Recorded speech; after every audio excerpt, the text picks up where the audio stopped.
Hello friends, welcome back to my channel. আসসালামু আলাইকুম brother ইসলাম। অনেক দিন পর চ্যানেলে ফিরছি। শরীর খারাপ ছিল, আপনারা দোয়া করবেন যাদের শরীর তাড়াতাড়ি সুস্থ হয়ে যায়। একটি ছোট হাদিস মা বোনের উদ্দেশ্যে বলছি। একদা হজরত আয়েশা রাদিয়াল্লাহু আনহা হজরত মুহাম্মদ সাল্লাল্লাহু আলাইহি ওয়াসাল্লামকে জিজ্ঞাসা করেছিলেন, ইয়া রাসূলুল্লাহ, ইয়া হাবিব আল্লাহ, জান্নাতে নারীদের কিসের ওপর মর্যাদা হবে, মানে জান্নাতে যেতে গেলে নারীরা কিসেও নির্ভর করে তবে যাবে। উত্তরে হুইয়ে করিম সাল্লাল্লাহু আলাইহি ওয়াসাল্লাম ফরমাইছিলেন, যে নারী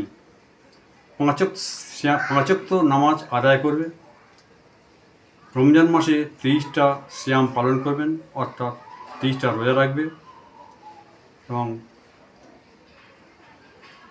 স্বামীর আনুগত্য হবেন এবং নিজের লজ্জাস্থানকে হেফাজত করবেন, ওই নারী জান্নাতের যে কোনো দরজা দিয়ে ইচ্ছে প্রবেশ করতে হবে।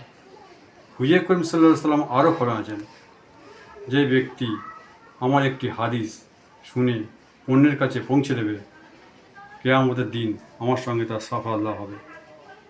সুবহানাল্লাহ। যাক, আপনারা একটু বেশি বেশি করে শেয়ার ও লাইক করবেন, তবে নেক্সট ভিডিও করতে আমার উৎসাহ বাড়বে।